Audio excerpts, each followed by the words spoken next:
Good morning student, welcome to physics class. यह video 12th English medium वाले यह video 11th English medium वाले बच्चों के लिए है। जैसा कि ये सेकंड लेक्चर है आपका फिजिकल वर्ल्ड, ठीक है। तो आइए देखते हैं इसको। कल हमने वैसे थोड़ा बहुत आपको इंटरेक्शन यानी कुछ थोड़ा बहुत आपको हमने फिजिकल वर्ल्ड के बारे में समझाया था, जिसमें हमने आपको नेचर यानी बताया था कि फिजिक्स आपकी वो ब्रांच है जिसके अंदर हम लोग नेचर की स्टडी करेंगे या नेचुरल फिनोमिना जो रिलेटेड है। आज हम जो है वो क्लासिफिकेशन ऑफ फिजिक्स पे जाएंगे। आइए देखते हैं।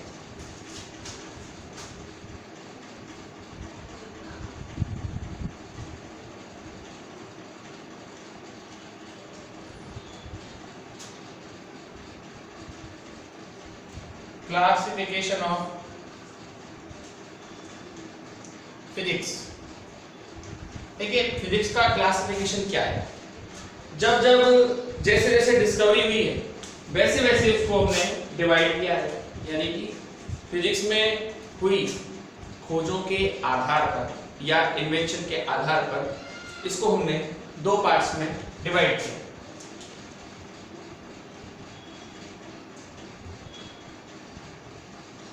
दो हिस्से। पहला है आपका क्लासिकल फिजिक्स और दूसरा है आपका मॉडर्न फिजिक्स। पहला है क्लासिकल फिजिक्स और दूसरा है मॉडर्न फिजिक्स। तो क्लासिकल फिजिक्स क्या है? देखिए मैंने कहा ना, जब फिजिक्स में जैसे जैसे खोजें होती गई उस आधार पर हमने फिजिक्स को डिवाइड कर दिया। तो जब डिस्कवरी कह सकते हैं इन्वेंशन बिफोर 1900, जो 1900 से पूर्व जितनी भी खोजें हुई हैं, 1900 ईयर्स से पहले जितनी भी डिस्कवरीज हुई हैं, उन सबको हमने क्लासिकल फिजिक्स के अंदर रखा है। And the physics which was discovered after 1900, और वो फिजिक्स जो 1900 के बाद, जो फिजिक्स 1900 से पहले खोजी गई थी उसको हमने क्लासिकल फिजिक्स में रखा है, और जो फिजिक्स वर्ष 1900 के बाद एक्शन में आई है उसको हमने मॉडर्न फिजिक्स में रखा है। तो हमारा जो पहला चैप्टर है फिजिकल वर्ल्ड, उसमें ये टॉपिक दिया हुआ है क्लासिकल फिजिक्स का और मॉडर्न फिजिक्स का। तो जो डिस्कवरी आपकी 1900 से पहले थी वो क्लासिकल फिजिक्स में, और जो उसके बाद है और जो उसके बाद आई है 1900 के बाद, वो सब मॉडर्न फिजिक्स के अंदर है। ठीक है, तो ये आपका फिजिक्स है। ठीक है, अब हम बात करते हैं क्लासिकल फिजिक्स की। आइए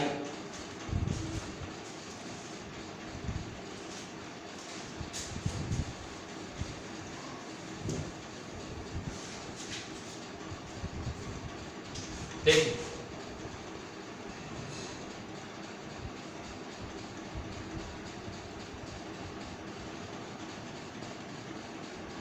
सबसे पहले इसकी जो ब्रांच है वो है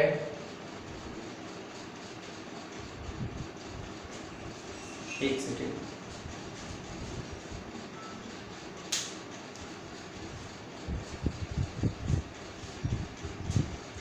हाँ जी, सबसे पहले जो इसकी ब्रांच है वो आपकी रखी गई है मैकेनिक्स।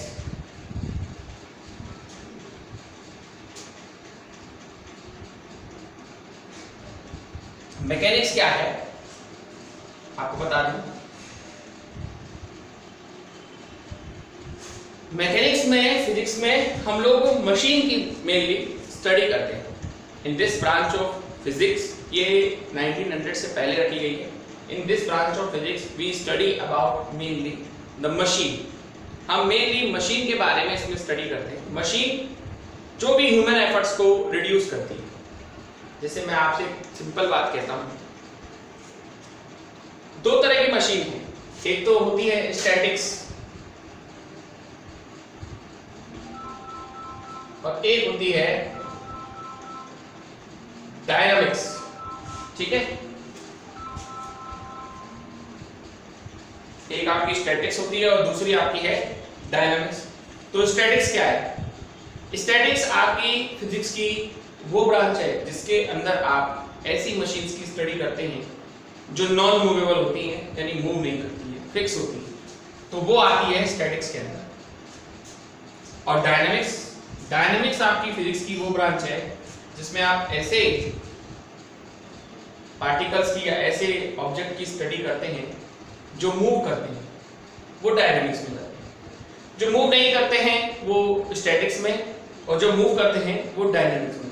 जैसे मैं आपको एक एग्जांपल दूं, आपने देखा होगा कि हम लोग मॉल वगैरह में जब जाते हैं तो मॉल वगैरह में ऊपर चढ़ने के लिए जो होते हैं एस्केलेटर्स जो होते हैं ना, मॉल वगैरह में ऊपर चढ़ने के लिए जो एस्केलेटर्स डिजाइन किए हुए होते हैं, तो वो जो एस्केलेटर्स होते हैं तो उनमें क्या होता है, वो डायनामिक मशीन है। आप पैर रख दीजिए सीढ़ियों पर, वो अपने आप आपको ऊपर ले जाती है। लिफ्ट जो है सामान को उठाने के लिए जो यूज की जाती है वो भी आपकी डायनामिक मशीन में आती है। और स्टैटिक्स में आप जो पढ़ते हैं वो पढ़ते हैं मेनली ऐसी मशीन जो स्टेबल होती है, मूव नहीं करती है। जैसे कि कोई फ्लोर मिल हो गई या जनरेटर हो गया, आपने देखा होगा, वो मूव नहीं करते हैं, वो स्टैटिक्स के अंदर आते हैं। इसके बाद जो दूसरी ब्रांच है आपकी मैकेनिक्स के बाद, वो है आपकी ग्रेविटेशन।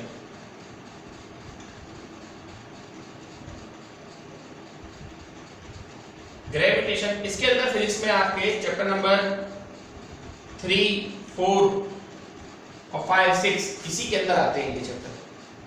मतलब आप ये मान लीजिए 3, 4, 5, 6 आपकी 11th क्लास की जो बुक है उसमें जो ये चैप्टर होंगे 3, 4, 5, 6 वो आपके मैकेनिक्स के अंदर ही माने जाएंगे। यानी 11th क्लास की फिजिक्स में मैकेनिक्स बहुत है। और ग्रेविटेशन क्या होता है? आप जानते हैं अर्थ के अंदर ये प्रॉपर्टी होती है ऑब्जेक्ट को अपनी ओर अट्रैक्ट करने की। और आप ये भी जानते हैं कि हमारी अर्थ जो है वो सन के अराउंड रिवॉल्व करती है। तो सन के अराउंड रिवॉल्व क्यों करती है हमारी अर्थ? ग्रेविटेशन की वजह से। किसकी वजह से करती है? ग्रेविटेशन की वजह से। तो ग्रेविटेशन की वजह से हमारी जो अर्थ है वो सन के अराउंड रिवॉल्व करती है, क्योंकि मून की ग्रेविटी उस पर बहुत अच्छी तरीके से काम करती है। और हमारा जो एक मून जो है वो अर्थ के अराउंड रिवॉल्व करता है, क्योंकि अर्थ की ग्रेविटी की वजह से वो उस पर चक्कर लगाता है। सैटेलाइट, प्लेनेट, टाइम पीरियड, आपको बहुत अच्छी तरीके से पता होगा कि अगर हम किसी ऑब्जेक्ट को अर्थ से 11.2 किलोमीटर पर सेकंड की स्पीड से ऊपर की तरफ फेंकें तो वो वापस लौटकर नहीं आने वाला है ना। इसको हम उसकी एस्केप वेलोसिटी बोलते हैं। हमने ये पढ़ी है, हमको ये मालूम भी है कि इतनी होती है, लेकिन हमने कभी इसको निकाल के नहीं देखा। तो अब इसके अंदर इसी चीज की स्टडी की जाएगी। तीसरी आपकी जो ब्रांच आती है वो आती है इलेक्ट्रोमैग्नेटिज्म।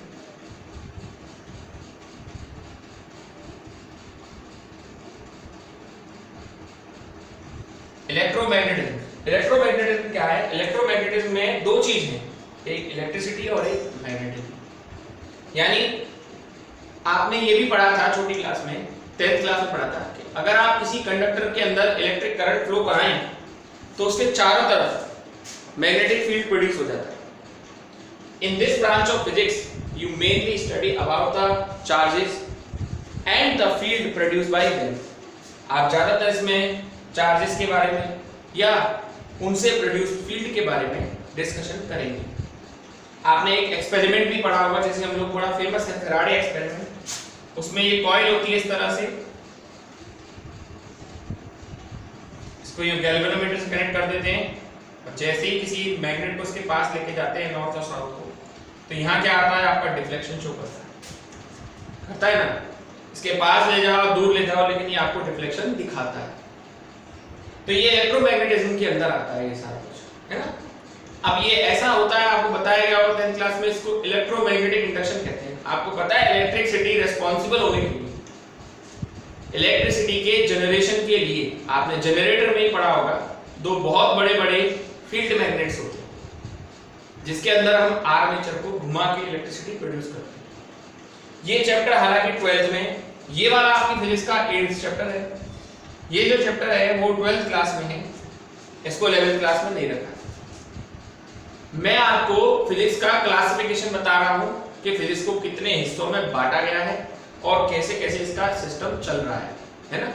तो इसमें से कुछ 11th में रखा हुआ है, कुछ 12th में रखा हुआ है, वो मैं आपको बता रहा हूँ। तो ये जो चैप्टर है वो आपका 11th में रखा हुआ है। कौन सा वाला? ये चैप्टर आपके दोनों 11th में और ये 12th में रखा हुआ है। इसके बाद आगे चलिए देखिए।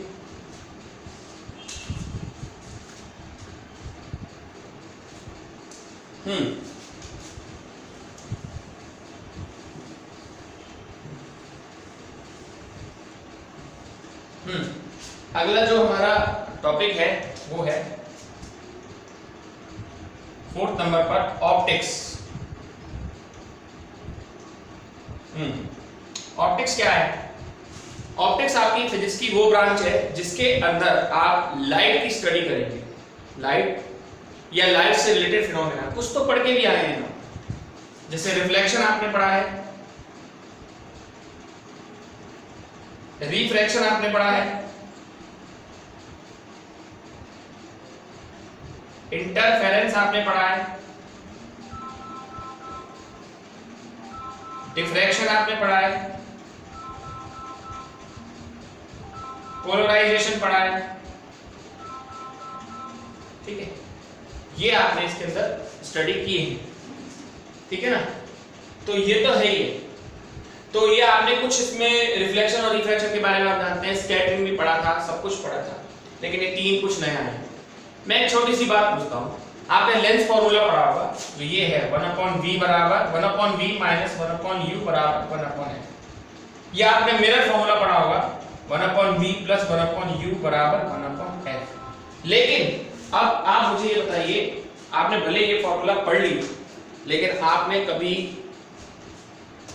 ये नहीं सोचा कि ये आए कैसे होंगे, यानी इसका डेरिवेशन आपने नहीं पढ़ा, ठीक है। तो डेरिवेशन आपने इसकी स्टडी नहीं की, डेरिवेशन की स्टडी आपने बिल्कुल भी नहीं की है, आपको ये पता ही नहीं है कि कैसे आए हैं। तो यहाँ बहुत डिटेल में स्टडी होती है, ये सब चीज बताई जाती है कि कैसे ये प्रोड्यूस हुए, क्या सीन है, कैसे चलता है इसका। अब बताइए, हम आपको देख पाते हैं, आप मुझको देख पाते हैं, इसका रीजन ये है रिफ्लेक्शन। अभी इस कमरे को बंद कर दूं, लाइट बंद कर दूं, सब कुछ बंद कर दूं, तो भले ही आप अपनी आंख खोल के बैठे रहिए, आपको मैं दिखाई नहीं दूंगा। तो आपका हमारा जो देखना है उसमें मेन रोल किसका है? रिफ्लेक्शन का है। तो ये ऐसी ब्रांच है जो लाइट के ऊपर स्टडी करती है, लेकिन ये 12th में जा चुकी है, ये 12th क्लास में है, 11th में नहीं है। 11th में इसको नहीं पढ़ने को मिलेगा। 5वें नंबर की ब्रांच है थर्मोडायनामिक्स।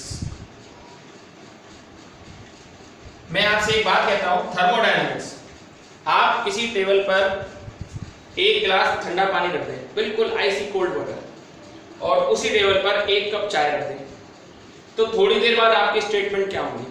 थोड़ी देर बाद आपकी स्टेटमेंट होंगी कि सर, मतलब 2 घंटे बाद आप कहेंगे सर चाय तो ठंडी हो गई और जो पानी है वो आपका गर्म हो गया।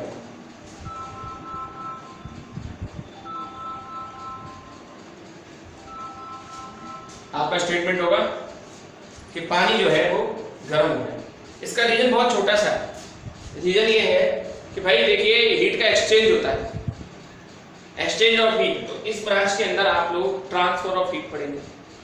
एक और एग्जांपल देता हूं, मान लीजिए आपके पास एक लकड़ी की रॉड है और एक स्टील की रॉड है, एक लकड़ी और एक स्टील, दोनों को अगर आप फ्लेम में रखें, फ्लेम में आग में रखें, तो स्टील की रॉड को अपने हाथों से पकड़ना संभव नहीं है, जबकि लकड़ी की रॉड को बड़े आराम से पकड़ लोगे आप। भले ही आगे से लकड़ी जल जाए, लेकिन आप उसकी रॉड को तो इजीली पकड़ सकते हो, स्टील की रॉड को अपने हाथों से नहीं पकड़ सकते। तो यही बात है, ये थर्मोडायनेमिक्स है।